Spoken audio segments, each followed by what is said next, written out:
네, 오늘 우리가 요한서신에 대한 이야기를 하고자 합니다.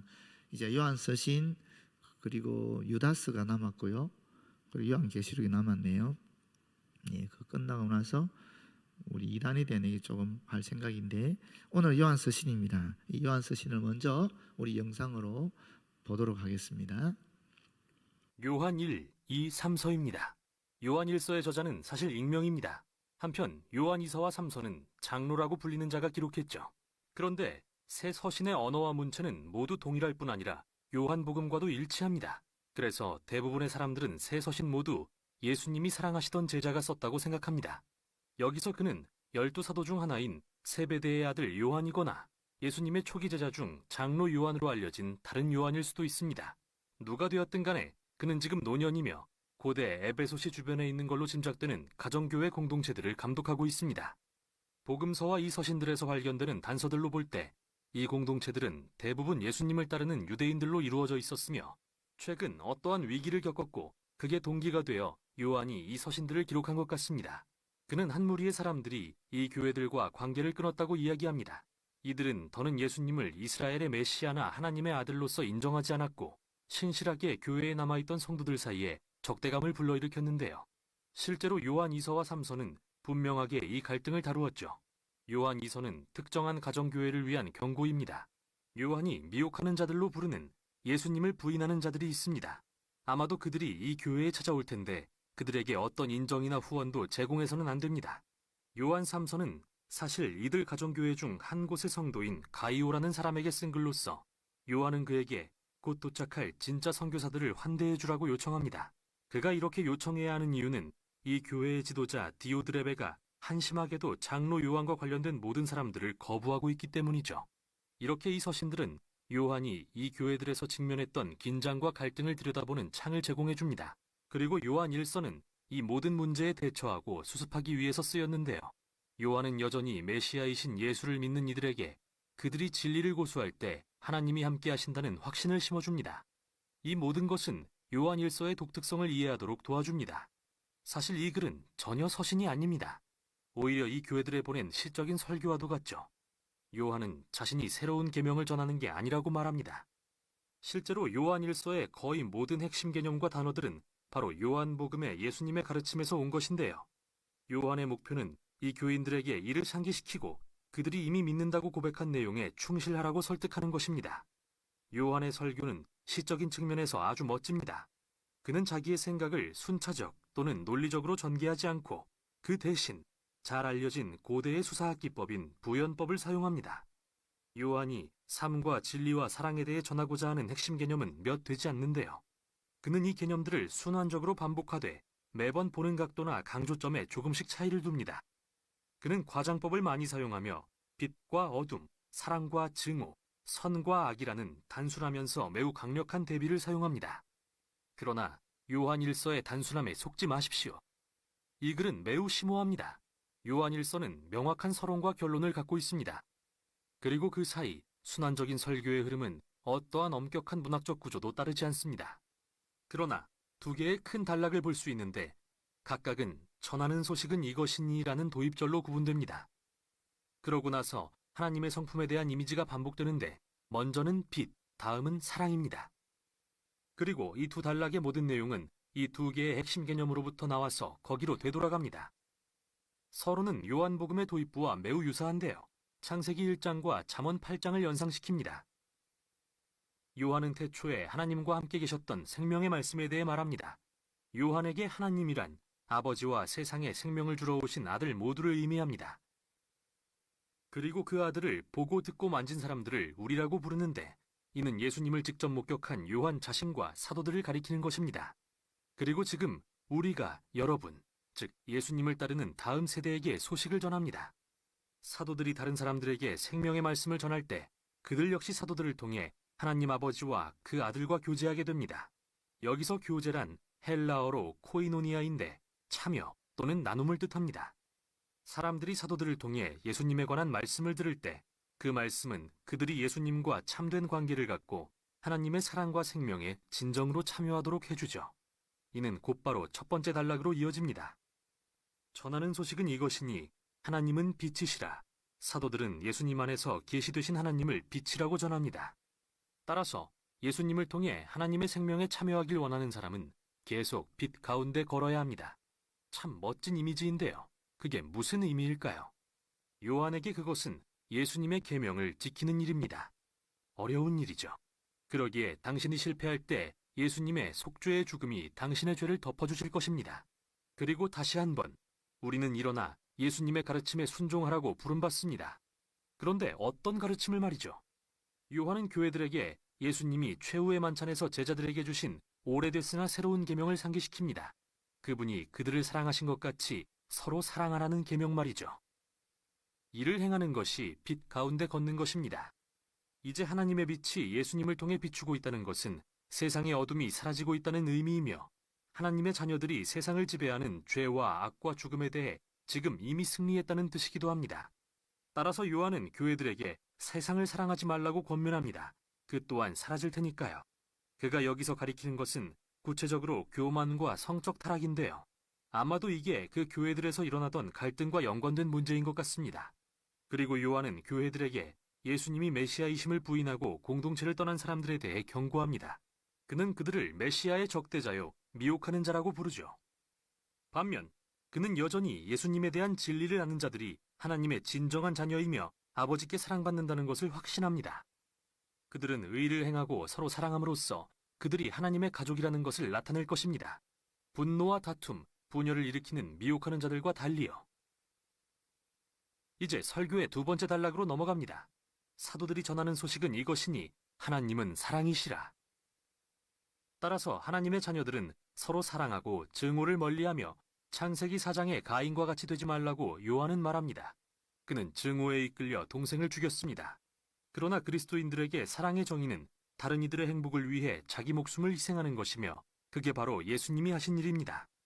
또 하나님의 자녀들이 그들을 향한 사랑을 신뢰할 때 그 사랑이 그들을 변화시킵니다. 요한은 다시 한번 미혹하는 자들에 대해 경고하면서 이번에는 그들을 거짓 예언자라고 부릅니다. 그들은 예수님이 메시아이심을 부인하면서 자신들이 하나님을 대변한다고 주장합니다. 그러나 요한은 영들을 분별하라고 말합니다. 만일 누가 하나님을 대변한다고 주장하면서 십자가에 달린 하나님의 아들이신 예수님께 주목하지 않는다면 그 사람은 하나님을 대변하는 게 아니라고 말이죠. 하나님의 진정한 자녀들은 모든 삶의 중심을 십자가에 달리시고 부활하신 예수님께 둘 것입니다. 왜냐하면 그곳에서 하나님의 진정한 마음이 드러나기 때문이죠. 십자가 위에서 우리는 하나님의 존재가 완전한 자기 희생의 사랑이심을 봅니다. 또한 그 사랑은 예수님을 따르는 자들이 그와 같은 방식으로 이웃을 사랑하게 만듭니다. 사람들이 이 사랑의 하나님을 만날 때 두려움과 불안은 영원히 사라집니다. 이는 요한이 세상에 대한 승리라고 말하는 것 중에 하나죠. 당신의 가장 심각한 결정과 실패에도 불구하고 하나님이 당신을 뜨겁게 사랑하신다는 것을 깨달을 때 그 사랑은 당신의 삶 전체의 토대가 됩니다. 이 사랑은 십자가에 달리신 예수님을 믿음으로써 옵니다. 또한 하나님이 성령을 통해 예수님에 대해 하시는 증언, 곧 사도들이 예수님에 대해 전하는 소식을 믿음으로써 옵니다. 그리고 하나님의 사랑이 여러분을 붙들 때 영원한 생명이 시작됩니다. 이 생명은 하나님의 임재와 생명 그리고 사랑으로 충만하며 지금부터 시작되어 영원까지 계속될 것입니다. 이제 요한은 그의 설교의 절정인 결론에 이르러 이렇게 말합니다. 하나님의 아들이 오셔서 그 참되신 분을 알 수 있도록 우리에게 이해력을 주신 것을 압니다. 우리는 그 참되신 분, 곧 하나님의 아들 예수 그리스도 안에 있습니다. 이분이 참 하나님이시요 영원한 생명이십니다. 잠깐, 좀 헷갈리는데요. 여기서 말하는 참되신 분이 누구죠? 참된 생명을 주시는 분이 예수님인가요? 하나님인가요? 요한의 대답은 물론 둘 다 네입니다. 요한에게 예수님과 상관없는 하나님이란 없으니까요. 그와 사도들은 예수님과의 만남을 통해 하나님이 우리를 너무 사랑하셔서 우리의 실패에도 불구하고 우리 없이는 존재하지 않기로 하셨음을 발견했습니다. 이 하나님은 참 놀랍고 예측할 수 없으십니다. 이에 요한은 끝으로 우리에게 우상을 멀리하라고 요구합니다. 다시 말해 놀라우신 하나님을 우리가 원하는 모습으로 바꾸고 싶은 어떠한 유혹도 물리치라는 것이지요. 예수님을 아는 것은 창조적이고 생명을 주며 이타적인 사랑의 하나님을 아는 것입니다. 요한은 이분이 한 분이신 참되신 하나님이라고 말합니다. 이게 바로 요한의 새 서신이 전하는 내용입니다. 네, 이것이 요한 서신입니다. 그럼 우리가 예전처럼 살펴보겠습니다. 먼저 첫 번째 저자는 요한입니다. 사도 요한이 기록했다라고 초대교회 때부터 일관되게 그렇게 인정이 되었습니다. 그러나 아닐 수도 있다라는 얘기 하잖아요. 우리 알 수 없습니다만은 그러나 초대교회 때부터 요한서신, 요한계시록, 요한복음은 사도 요한이 기록했다라고 알려지고 있습니다. 아시다시피 이분은 마태복음 3장 17절에 보면 우레의 아들이었습니다. 세베대 아들 둘은 우레의 아들이라고 그랬거든요. 우레의 아들이다. 왜 우레의 아들이라고 그랬습니까? 이 사마리아 사람들이 예수님과 제자들이 그 길을 걸어 가고자 했을 때에 그 길을 통과하려고 했을 때 길을 터주지 않았습니다. 그때 이들이 화가 나서 어떻게 얘기하느냐 하면은 불을 명해서 하늘로 쫓아 멸하시기를 바랍니다. 하늘에서 불덩이가 떨어져서 이 사마리아 있는 그 동네 사람을 다 죽이기를 원했다라는 거예요. 그만큼 폭급했던 분이 요한입니다. 그런데 이분이 지금 어떻게 변화되어 왔는지를 우리는 지금 아는 거지요. 네. 배경을 보겠습니다. 기록 연대는 90년경입니다. 왜 그런가 하면은 이 서신에는 도미티안 황제의 핍박에 대한 언급이 없기 때문에 그렇습니다. 도미티안 황제가 핍박한 것이 95년경이기 때문에 그 전에 기록되었을 것이다 라고 추정하는 것이죠. 그렇게 따진다면 약 90년경이라고 본다면 예수님이 돌아가신 게 30년경이니까 기독교 복음이 어떻게 생각하면 예수님부터 시작됐다고 했을 때에 한 5, 60년 지난 때잖아요. 그럼 어떻게 되죠? 한 세대를 30년으로 봤을 때 지금 두 세대 정도가 되는 거잖아요. 그러니까 이제는 태어난 사람들이 새롭게 완전 다음 세대가 새롭게 기독교 교육을 받고 자라나는 시점이다라고 볼 수 있는 거죠. 그렇지 않겠어요? 그런 때입니다. 기록 장소는 에베소입니다. 요한은 예루살렘 멸망 직전에 예루살렘을 떠나서 에베소와 그 인근 지역에서 사역했던 것으로 알려져 있습니다. 그래서 성지순례를 가보시면 요한이 마지막 말년에 머물렀던 그 에베소 장소, 그리고 그곳에서 사실은 요한이 누구를 모셨어요? 예수님의 어머니 마리아를 모셨다고 합니다. 예수님이 십자가 앞에서 얘기했잖아요. 네 어머니라 이렇게 얘기했잖아요. 또 당신의 아들입니다. 그러면서 요한에게 마리아를 부탁했기 때문에 그 예수님의 말씀을 듣고 요한은 마리아를 모시고 에베소로 가서 그곳에서 생활했다라고 얘기하고 있습니다. 물론 끌려가서 반모섬에도 있었지만은 에베소 사역을 했다라는 거지요. 거기에서 쓴 편지가 바로 이 요한 서신들이라는 것입니다. 수신자는 요한이 돌아보고 있었던 소아시아의 지금으로 치면 터키 지방이죠, 그죠? 터키 지역의 여러 교회들이었는데 묘하게 이서 같은 경우는 여자에게 보낸 편지고요. 개인적으로 삼서는 남자에게 보낸 편지입니다. 남자 가이오라고 되어 있어요. 가이오라는 인물은 성경에 4사람이 나오는데 정확하게 누구인지는 알 수 없습니다. 그리고 당시 가이오라는 이름이 매우 흔한 이름이었다라고 합니다. 성경에 보면 사도행전 19장 29절에 마게도냐 사람 가이오가 있고요. 사도행전 20장 4절에는 더베 사람 가이오, 또 로마서 16장 23절에는 고린도의 가이오, 그리고 고린도전서 1장 14절에 바울의 세례를 받은 가이오라고 해서 4사람의 이름이 기록이 되어 있는데 그 중에 누구인지는 정확하게 알려져 있지 않습니다. 분명한 것은 3서는 남자에게, 2서는 여자에게 보냈다는 것이고 1서 같은 경우는 에베소에 흩어진 모든 교회들에게 보냈다라고 볼 수 있다는 것입니다. 주제는 무엇이냐면은 주제는 1서 같은 경우에는 하나님과의 사귐 그리고 사랑에 대한 것이 주제입니다. 아시다시피 지금 앞에서 나왔지만 이 하나님과 아버지 그리고 아들 그리고 우리가 연결되는 이런 사귐이죠. 그리스도를 통해서 아버지와 연결되는 친밀한 관계를 가지게 되는 그런 사귐을 얘기하는 것입니다. 요한일서 1장 3절에 보게 되면 우리가 보고 들은 바를 너희에게도 전함은, 이 지금 편지를 쓰는 목적을 얘기하고 있는 거죠.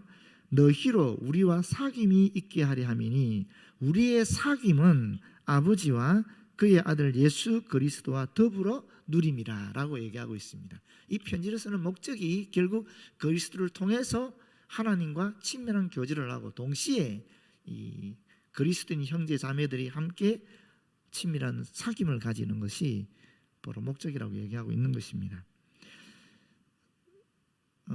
두 번째 주제가 1서 같은 경우에 사랑인데 초대교회 저술가 중에 제롬이라는 분이 있거든요. 이 제롬이라는 분이 요한에 대해서 이와 같은 이야기를 알려주고 있습니다. 우리에게 구전으로 내려주고 있는데, 요한이 나이가 많이 들어서 말년에 에베소의 교회를 지도했는데 너무 나이가 들다 보니까 몸이 많이 쇠약했었어요. 그래서 혼자 걸을 수 없을 지경에 이르는데 그를 부축해서 이제 예배당에 데리고 오면 얼마나 사도 요한이 유일하게 남아있는 예수님의 12제자 중에 한 사람이었으니까 다 순교하고 돌아가셨고 이분만 살아있었기 때문에 얼마나 그 당시 성도들이 요한으로부터 예수 그리스도의 귀한 말씀을 듣고 싶어 했겠어요. 안 그랬겠습니까? 거의 성인시 하지 않았겠습니까? 그 당시에. 그래서 그 불편하신 분을 끝끝 모시고 오면 딴소리 하나도 안 하는 거예요. 딱 하는 말이 뭐냐면은 자녀들아 서로 사랑해라. 딱 요 마디만 하는 거예요. 요 말만 하는 겁니다. 사람들이 그에게 물어봤습니다. 왜 똑같은 얘기를 계속 하십니까? 라고 물어봤을 때 왜냐하면 이것이 주의 명령이기 때문이다. 서로 사랑하면 그것으로 충분하다. 그런 말씀을 하셨다라고 해요. 그게 기록으로 남아 있어요. 그 우리의 아들이라는 성격이 폭급했던 분이 마지막에는 말년에는 이와 같이 온순하게 사랑을 외치는 분으로 변하셨다 하는 얘기를 알 수 있고, 동시에 사실 사랑하면 끝인 거죠. 그러지 않습니까? 예수님 우리에게 보이신 것도 사랑이고 또 계속 얘기하시는 것도 사랑이죠. 십계명도 하나님을 사랑하고 이웃을 사랑하고 사랑 아니겠습니까?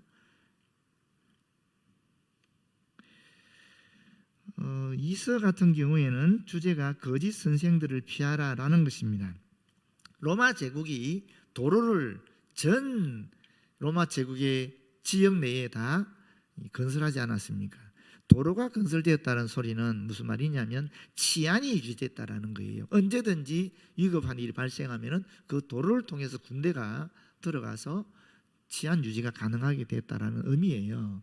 로마 전체 제국의 도로가 정비가 되고 치안이 유지가 되고 했는데, 근데 숙박시설 같은 경우가 우리는 지금 그게 지극히 당연하게 여기지만 그 당시에 이 숙박시설이 보편화되지는 않았다라고 얘기해요. 이 숙박시설이 보편화되는 것은 몇백 년이 지난 이후에야 비로소 로마 제국 내에서 이 보편화되었다라고 얘기합니다. 사실 우리나라 같은 경우는 언제부터 숙박시설에 대해 잘 모르죠, 그죠? 우리가 잘 모르죠. 우리는 보통 드라마 같은 걸 보게 되면, 역사 드라마를 보게 되면 이 주막이라는 것이 있지 않습니까? 근데 그 주막이라는 것을 기억해 보면 다 조선시대 얘기지. 그 전에는 잘 모르잖아요, 우리도 솔직히. 조선시대라는 것이 사실은 1300년경에 만들어졌으니까 조선이라는 것이 굉장히 뒤라고 봐야 되는 거죠. 조선시대보다 벌써 1300년 전 얘기를 지금 하고 있는 거니까 이 당시에 그런 숙박시설이 보편화되었다고 볼 수 없는 거예요. 그러면 이 주의 복음을 전하는 전도자들이 어떻게 복음을 전했겠냐는 거예요. 결국 흩어지는 그리스도인들의 가정에 가서 지낼 수밖에 없는 거죠. 거기에서 먹고 자고 힘을 얻고 도움을 받아서 또 다른 지역에 가서 복음을 전하고 이렇게 되었다라는 것입니다.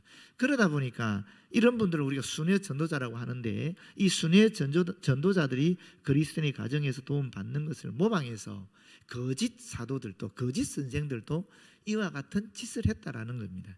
그래서 그리스도인 가정 속에 교회 안에서 여러 가지 이러한 문제들이 발생했다라는 거예요.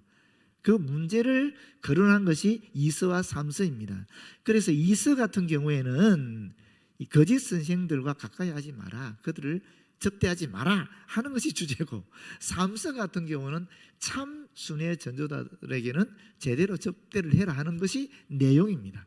결국에는. 그래서 이서와 삼서는 같이 읽는 것이 바람직하다라는 얘기도 합니다. 그래서 이서 같은 경우는 거짓 선생을 피하라. 요한 이서 1장 10절에 보게 되면은 이런 말씀이 있습니다.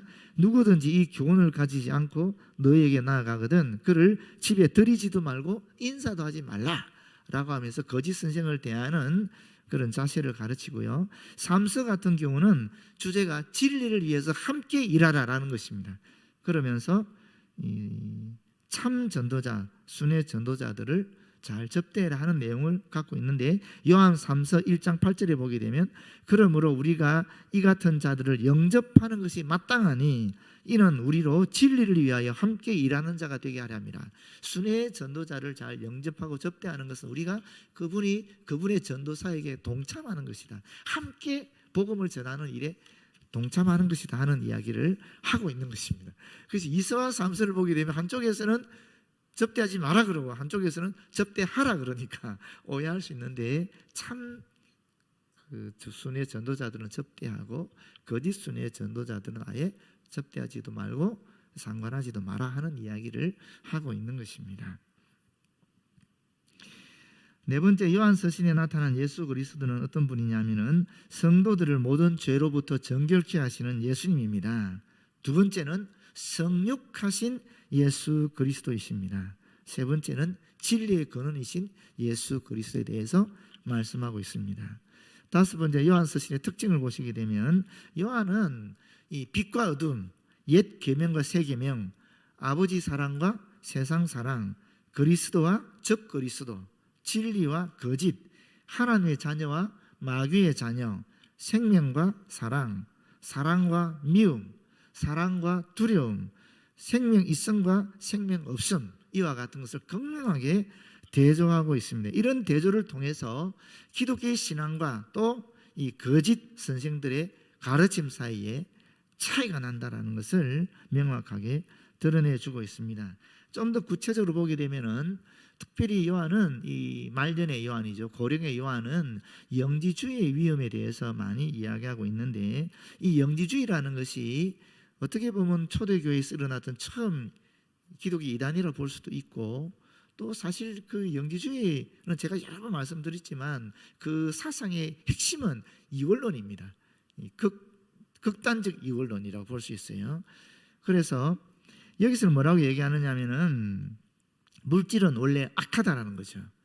영은 거룩하다라는 것입니다. 이게 이원론이잖아요. 극단적으로 서로 다르다라는 거예요. 영은 거룩하고 물질은, 육체는, 세상은 악하다. 딱 이 둘로 딱 나눠져 버리는 거예요. 그러면 여러분, 예수님이 이 땅에 성육하셨잖아요. 하나님이 인간이 되신 거잖아요.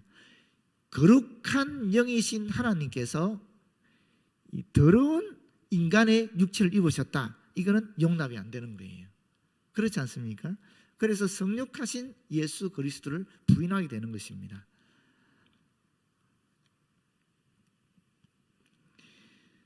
그러면 또 어떻게 되느냐 하면은, 그럼에도 불구하고 기독교 안에 있는 거란 말이죠, 이게. 그러면 뭐겠어요? 예수 그리스도 인정 안 할 수는 없는 거 아닙니까?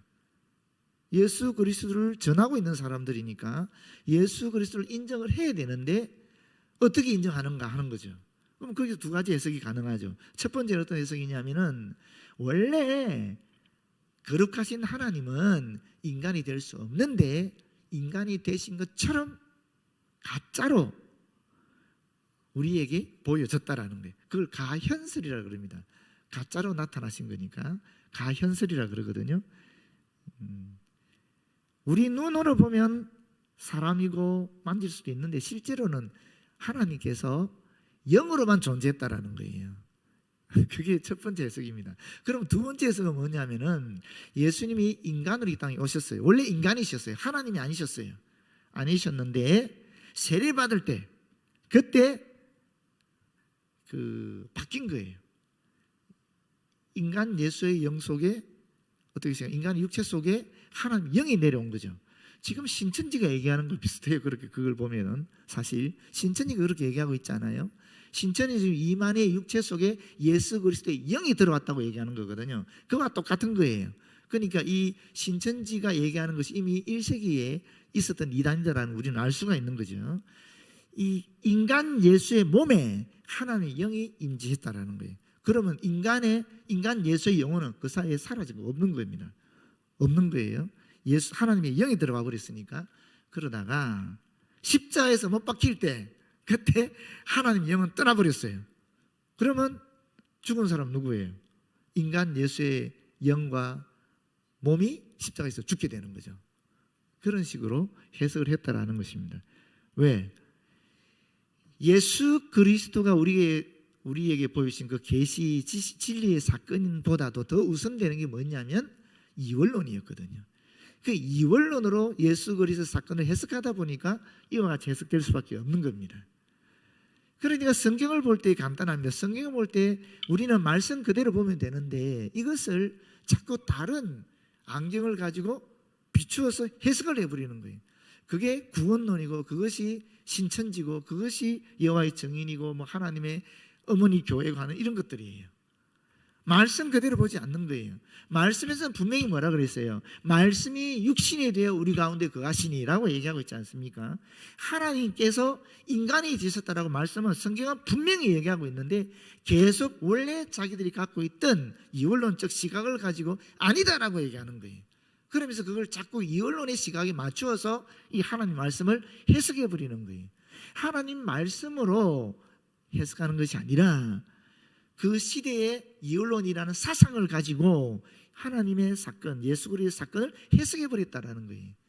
뭔가 선후가 우선적인 것과 뒤에 따라오는 것이 바뀌었다라는 거죠. 그렇지 않습니까? 모든 이단이 그렇습니다. 모든 이단이. 예수께서는 이 땅에서 완전한 구원을 성취하신 거거든요. 그렇지 않습니까? 그런데 모든 이단들은 뭐라 그러냐면 뭔가 완성하지 못한 부분이 있다라는 거예요. 그 완성시키는 존재가 누구냐? 교주라는 거죠. 다들 그렇게 얘기하는 겁니다. 그 부분에 있어서 이 요한이 이 서신을 통해서 얘기하는 것입니다. 특별히 이 영지주의는 이 두 가지의 위험성을 가지고 있었는데 첫 번째가 지금 앞에서 말씀드린 영은 거룩하고 육은 물질은 더럽기 때문에 하나님이 인간이 될 수 없다 하는 것이 첫 번째 위험성이고, 두 번째는 뭐냐면은 이게 또 어떤 것을 파생시키냐면 인간이 살아갈 때에 영이 거룩하잖아요. 육은 물질은 거룩하지 않은 거기 때문에 내가 영이 이미 구원받았으면은 육체가 하는 어떠한 것도 문제가 없는 거예요. 이해하셨어요, 여러분?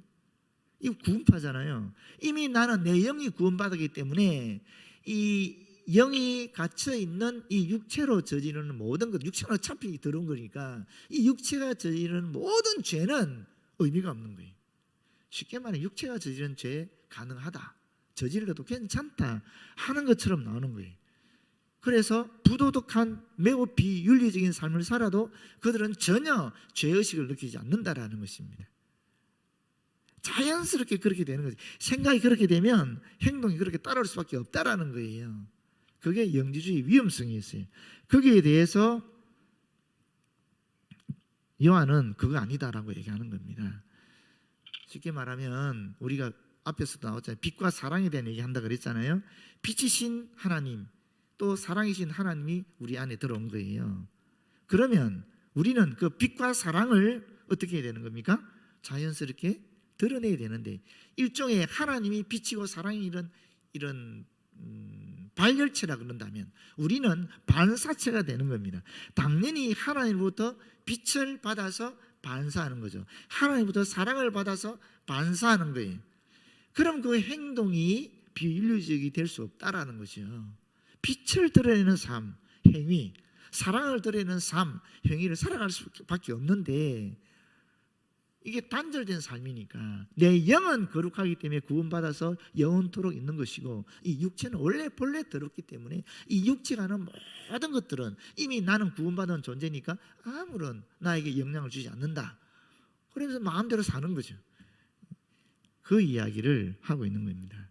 그러니까 여러분, 교회사를 보면요 그렇습니다. 실제로 그렇습니다.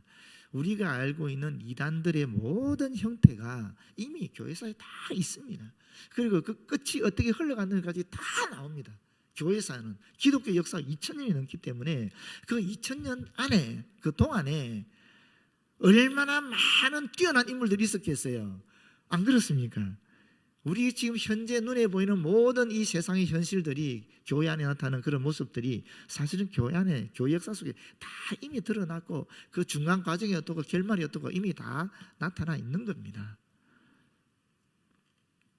자, 그럼 핵심 구절 오늘 본문 말씀 보겠습니다.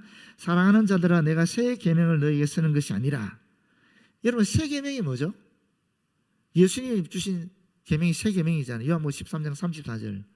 내가 너희에게 새 계명을 준다라고 얘기했잖아요. 그 새 계명은 사랑한다라는 것이라. 서로 사랑하라. 그게 새 계명이라고 그랬잖아요.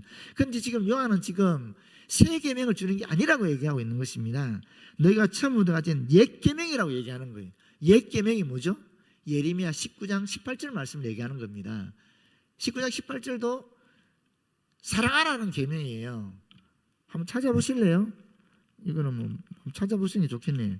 예레미야 19장 18절 말씀이 이미 여기 놓여 있는 거죠. 보시게 되면 이렇게 원수를 갚지 말며 동포를 원망하지 말며 내 이웃 사랑하기를 내 자신과 같이 사랑하라. 나는 여호와니라. 이게 구약의 하나님의 말씀이에요. 그런데 보십시오. 이 옛 계명은 너희가 들은 바 말씀이거니와 다시 내가 너에게 새 계명을 쓰노니 뭐라고 얘기합니까? 그에게와 너희에게도 참된 것이라 라고 얘기하고 있는데, 당시에 영지주의 중에 또 한 갈래가, 영지주의 지도자 중에 마르시온이라는 사람이 있었어요. 이 마르시온은 어떻게 이야기했느냐면은 구약의 하나님은 악한 하나님이라는 거예요. 왜냐하면 이스라엘 백성들 어디 가면 다 진멸시키라 그러거든요. 이방 민족을 다 진멸시키라. 뭐 우상 숭배하면 다 죽여버리라. 뭐 하여튼 다 돌로 쳐 죽이라. 뭐 전부 다 죽이는 거예요. 가나안 땅에 들어가도 다 죽이라 그러고, 뭐 이스라엘 백성이 아닌 선민이 아닌 모든 백성을 대할 때 다 죽이라는 거예요. 그러니까 그 구약의 하나님은 너무 참혹한 하나님이라는 것입니다. 악한 하나님이라는 거예요. 또 결정적으로 창조주 하나님이잖아요. 영은 거룩하고 물질은 악한데 이 물질을 창조하신 하나님이니까 하나님도 좋은 존재가 아닌 거예요. 악한 존재가 되는 겁니다. 악한 물질을 창조한 존재가 구약의 하나님이니까 그 하나님도 열등한 신이 되는 거예요. 반면에 신약의 하나님은 당신의 아들을 보내주셨잖아요. 인류를 위해서 십자가 못 박혀 죽기까지 하셨잖아요. 사랑의 하나님인 거예요. 고등한 하나님인 거예요. 그래서 마르시온은 구약의 하나님 인정하지 않습니다. 그래서 마르시온이 이 기독교 역사에서 처음으로 성경책을 만듭니다. 신약 성경책을. 누가복음과 바울서신만 가진, 바울서신 중에서도 하나님의 공의나 심판을 얘기하는 빼고, 싹 다 빼고 그 마르시온 성경책을 만듭니다. 최초로 이 교회 역사에 있어서 신약 성경을 최초로 만든 사람이 이 이단인 마르시온이에요. 구약은 다 폐기하고 신약의 사랑의 하나님, 그것만 모아서 만드는 책이 신약 성경. 그 마르시온 때문에 이 교회가 자극을 받아서 신약 정경화 작업을 시작합니다. 실제로. 그런데 사실 레위기 19장 18절은 구약의 하나님이잖아요. 구약의 하나님이 뭐라 그랬어요? 원수를 갚지 말고 서로 사랑해라, 이웃을 사랑해라라고 얘기하지 않습니까? 구약에도 이미 하나님의 사랑, 하나님께 사랑이시고 하나님께서 사랑하라는 계명을 주셨다라는 이미 나오는 거예요. 동시에 십계명도 그렇지 않습니까? 십계명, 제5계명도 십계명이 다 뭡니까? 5계명, 10계명 전부가 다 이웃을 사랑하는 내용으로 되어 있기 때문에 만약에 이 구약의 하나님에서 이 사랑이라는 것을 빼버리면은 말이 안 되는 거거든요, 사실. 근데 마르시오는 그것을 인정하지 않았다라는 거죠. 그래서 사도 요한은 이미 구약에서부터 옛 계명에도 이미 사랑하라는 얘기를 하고 있다. 그리고 예수님이 오셔서 새 계명을 내게 주셨는데 그 새 계명은 사실은 옛 계명이 그대로 예수님이 얘기하신 것이 아니다. 왜냐? 왜 그렇습니까? 원수를 갚지 말고 이웃을 사랑하라라고 옛 계명에서 얘기했다면 예수님 뭐라 그랬어요? 원수를 갚지 말라는 게 아니죠. 예수님 뭐라 그랬습니까? 원수를 사랑하라라고 얘기했잖아요. 갚지 말라라는 것보다 더 고차원적인 명령을 하고 있잖아요. 계명을 주시고 있잖아요. 그래서 이 계명은 옛 계명 그대로 답습된 새 계명이 아니고 새롭게 더 완성된 계명이다라고 이야기하고 있는 것입니다. 사랑의 계명은 옛 계명과 새 계명을 포함하라는 참된 것이다 하는 이야기를 하고 있는 것입니다. 이것은 어둠이 지나가고 참빛이 벌써 비칩니다. 이 어둠은 죄로 말미암아 이 하나님으로부터 가려진 상태를 얘기하는 것이고요. 이 빛이라는 것은 하나님의 진리, 하나님의 생명을 의미한다라고 볼 수 있겠습니다. 그러니까 이 말씀은 뭐냐면 예수 그리스도를 통해서 완성된 이 사랑의 계명, 옛 계명의 레위기 19장 18절이 더 고차원적인 사랑, 원수 사랑까지 간 이 새 계명이야말로 사실은 참 빛이라는 겁니다. 그래서 이 참 빛이 비치기 전을 사실 어둠으로 비유했고, 예수께서 오셔서 십자가 사건을 통해서 당신이 보여주신 이 새 계명, 당신이 보여준 원수 사랑의 이 계명, 이 도가, 이 진리가 빛이다라고 얘기하고 있는 것입니다.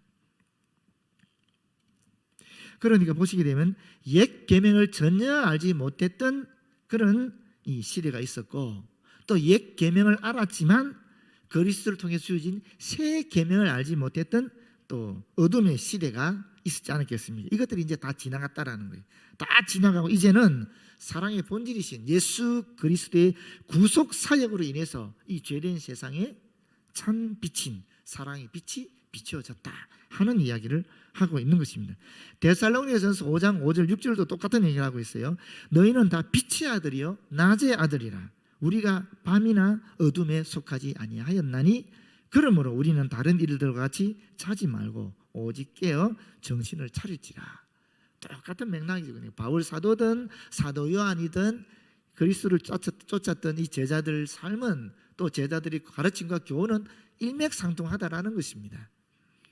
9절에 보시면 빛 가운데 있다 하면서 이 빛 가운데 있다 하는 말, 빛 가운데 있는 것, 또 4절에는 하나님 안에 있는, 하나님을 아는 것, 또 하나님 안에 거하는 것, 6절 다 같은 얘기입니다. 이것들이 다 예전에 영지주의자들이 주장했던 것입니다. 자기들이 빛 가운데 있었고 자기들만이 하나님 알고 있고 자기들만이 하나님 안에 거한다라고 얘기했거든요.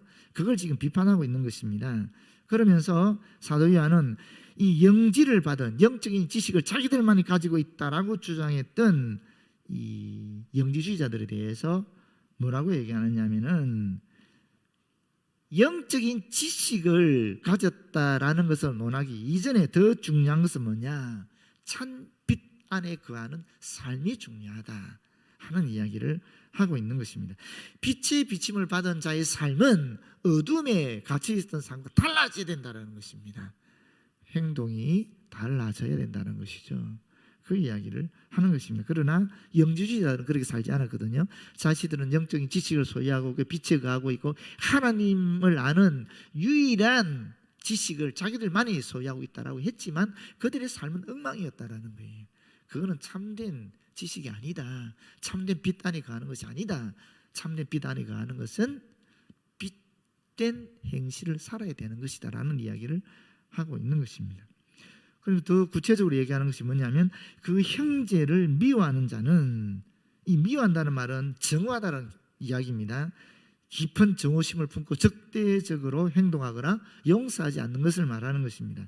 이런 사람은 지금까지 어둠에 있는 자다라고 얘기하고 있는 것입니다. 우리가 예수 믿는다 하면서, 빛 안에 있는다 하면서 사실은 형제를 여전히 미워하고 있고 또 용서하고 있지 않다면은 빛 안에 거하는 삶이 아니다. 그 어둠에 여전히 속한 삶이다 라는 이야기를 하는 것입니다. 그의 형제를 사랑하는 자는 빛 가운데 거하여 자기 속에 거리낌이 없으나, 이 말이 중요합니다. 거리낌이 없다, 덫이 없다, 걸림돌이 없다라는 거 아닙니까? 근데 내가 지금 빛 안에 그리스도 안에 거한다 하면서 믿는다 하면서 형제를 미워한다면 우리는 그리스도인임에도 불구하고 우리 안에 지금 걸림돌이 생겼다라는 거예요. 우리가 덫에 올무에 빠졌다라는 것입니다. 이게 대단히 중요한 얘기예요. 실제로. 근데 덫에 걸려있으면 어떻게 됩니까? 처음에는 뭐 배도 안 고프고 힘도 있으니까 괜찮지 모르지요. 그러나 시간이 지나면 지날수록 어떻게 됩니까? 계속 약화되는 거죠. 그렇지 않아요? 내가 지치게 되고 피로해지게 되고 또 배고파지고 힘이 빠지게 되고 무기력하게 되지 않겠습니까? 계속 있으면 어떻게 됩니까? 결국 죽는 거죠. 처음에는 형제를 미워하는 것이 별로 뭐 크게 영향을 미치지 않는 것처럼 여겨져요. 그러나 이 덫에 걸려버리게 되면 처음엔 그렇지만 점점 이 빛이 약화되고 어둠이 강화되는 거죠. 그러면서 그리스도의 사랑도 그리스도의 진리의 말씀도 내 속에서 점점 희박해진다라는 것입니다. 결국에는 무기력한 그리스도인이 되는 것이고, 더 나아가버리게 되면 결국 그리스도인으로서의 생명조차 끊어질 수 있다라는 이야기를 지금 여기서 하고 있는 것입니다. 그게 단초 그 시작이 어딘가? 형제를 미워하는 거라는 겁니다. 용서하지 못하는 그 조그만 거기서부터 이런 놀라운 무서운 결과가 오게 된다라는 이야기를 하고 있는 것입니다. 그의 형제를 미워하는 자는 어둠에 있고 또 어둠에 행하며 갈 곳을 알지 못하나니 이는 그 어둠이 그의 눈을 멀게 하였습니다. 이 눈은 판단력을 얘기합니다. 실제로 우리 눈을 얘기하지만 이 말씀의 의미는 판단력이에요. 그렇지 않습니까? 형제를 미워하는 사람은 항상 어두운 가운데 있게 되고 또 그 가운데서 행하게 되면서 결국 머지않아서 영적인 시력을 잃고 판단력을 상실하게 되면서 멸망에 처하게 된다 하는 이야기를 하는 것입니다. 제가 시간이 너무 많이 됐는데 그럼에도 불구하고 이 말씀을 끝으로 할게요. 이 요한복음 요한 3서 1장 2절 제가 우리 봉헌 기도할 때 꼭 드리는 구절 아닙니까? 사랑하는 자여 내 영혼이 잘된 같이 내가 범사에 잘되고 강건하기를 내가 간구하노라. 이 말씀도 굉장히 중요한 의미를 갖고 있는데 영지주의자들에게는 영혼만 중요하지 이 육체는 중요하지 않았거든요. 그래서 요한이 이렇게 얘기하는 것입니다. 영혼을 우리가 아주 중요하게 여기게 되지요. 사실이죠, 그죠? 이 영혼토록 우리의 삶이 결정되는 거니까 육체 또한 그만큼 중요하다라는 얘기를 하는 거예요. 하나님께서는 이 영혼도 창조하셨지만 육체도 창조하셨다라는 거예요. 하나님께서 우리를 영적인 존재로만 창조하지 않았다라는 것입니다. 우리를 육체적인 존재로도 창조하셨다는 거예요. 그래서 육체적인 인간이 거할 수 있는 이 세상도 창조하셨다라는 거예요. 세상은 하나님이 창조한 공간이라는 거죠. 그래서 세상이 더러운 것은 아니라는 것입니다. 하나님이 창조한 공간이 더러울 수가 없거든요. 사람이 세상을 어떻게 활용하느냐에 따라 변하는 것이지 세상 자체가 더럽냐 더럽지 않냐 그건 아니죠. 물론 영적 의미에 있어서 세상이라고 얘기하는 조금 다르지요, 그죠? 영적 의미에서 세상이 아니라 이 세상 그 자체는 우리 눈에 보이는 실제적인 세상 그 자체는 더러운 것이 아니다라는 것입니다. 하나님이 창조하셨고 하나님이 지금도 다스리고 있는 통치하시는 공간이라는 거예요. 그래서 우리의 육체도 또 우리의 육체적인 삶도 또 우리가 갖고 있는 이 물질이나 또는 세상에 있는 것들도 사실은 귀하고 소중한 것들이라는 것입니다. 그런데 그것을 우리가 어떻게 쓰느냐에 따라 이것이 더러운 도구로 사용될 수도 있고 또 거룩한 도구로 사용될 수도 있다라는 것입니다. 그것을 여기 얘기하고 있는 거예요. 그래서 이 사도 요한은 뭐라고 얘기하느냐 하면 여기 그렇잖아요. 영혼이 잘된 같이 범사가 세상에서 살아가는 모든 그리스도의 삶의 모습 하나하나가 다 형통하기를 잘 되기를 원한다라고 얘기하고 있지 않습니까? 뿐만 아니라 뭐라 그럽니까? 그 나아가서 육체까지도 건강하기를 주님 앞에 기도하고 있는 겁니다. 그런 축복을 받기를 원하고 있는 것입니다. 이게 영지주의와 다른 내용이에요. 잘못하면 신앙이 좋다는 분들이 이런 오류에 빠질 수가 있어요. 영지주의 오류에 빠질 수 있거든요. 영은 거룩하고 하기 때문에 영혼만 생각하고 이 육체적인 우리의 세상적인 삶을 도외시하고 피하고 도피할 수가 있는데 그거 아니라는, 기독교는 그런 종교가 아니라고 분명히 얘기하는 거예요. 하나님께서 우리를 사랑하셔서 우리에게 가족을 주신 거예요. 아버지 어머니를 허락하시고 형제를 허락하시고 자매를 허락하시고 부부 관계를 허락하시고 자식들을 허락하셨다는 거예요. 하나님 주신 거라는 거예요. 김호세 목사님도 그런 얘기했어요. 부인이 아내가 암에 걸렸었을 때에 고민했다 그러지 않습니까? 그런데 하나님께서 기도하는 중에 성교지를 떠나서 네 아내와 함께 하라 그랬다라는 거예요. 너의 첫 번째 사명은 아내를 보살피는 것이다.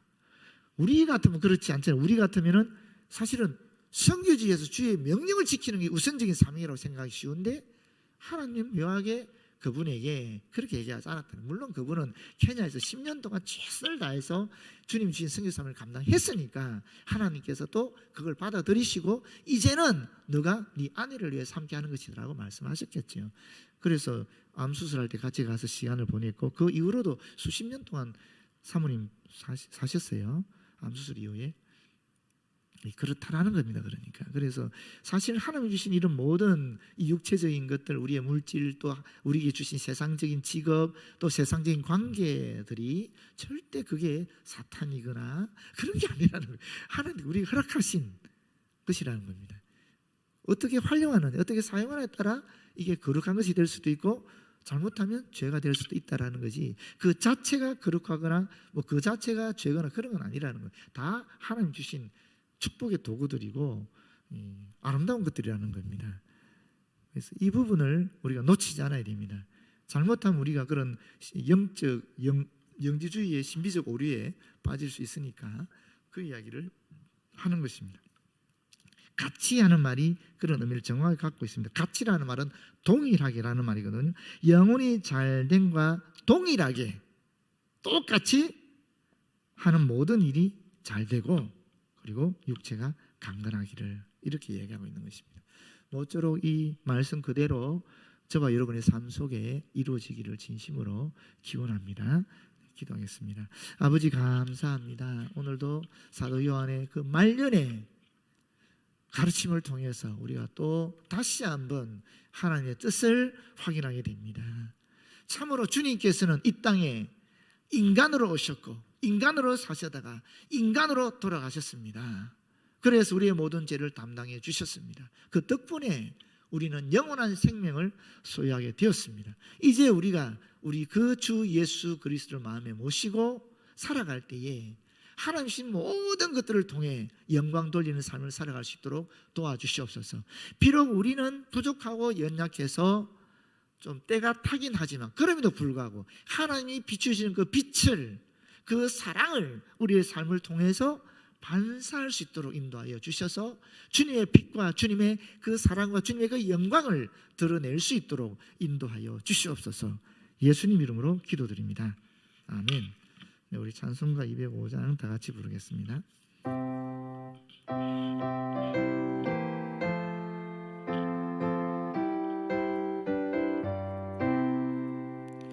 주 예수 크신 사랑을 말해주시오. 나 항상 듣던 말씀 또 들려주시오. 좁지 않던 천국 주 예수 계신 곳 나 밝히 알아듣게 더 들려주시오. 나 항상 듣던 말씀, 나 항상 듣던 말씀, 주 예수 크신 사랑 또 들려주시오. 아침에 있을 방울 시사라짐같이 내 기억 부족하여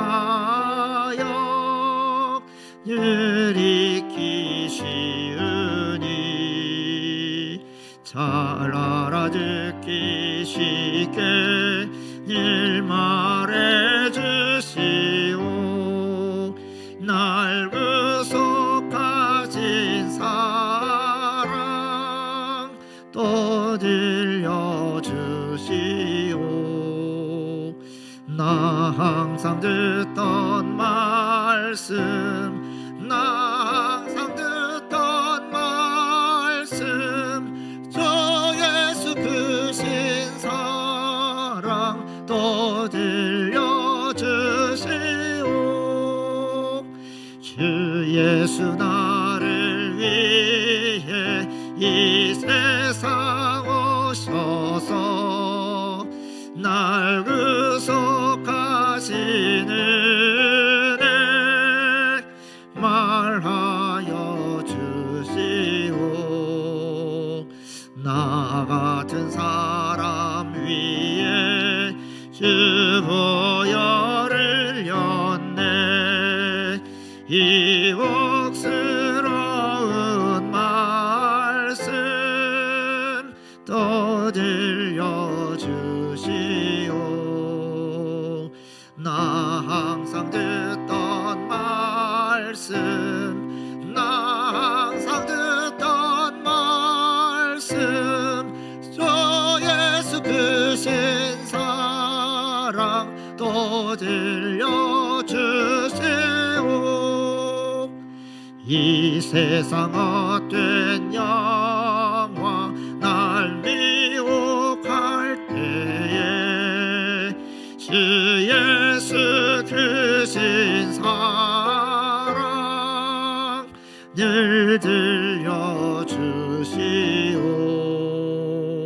천국의 빛난 영광 내 눈에 비칠 때 주 예수 크신 사랑 또 들려주시오. 나 항상 듣던 말씀, 나 항상 듣던 말씀, 저 예수 크신 사랑 또 들려주세요.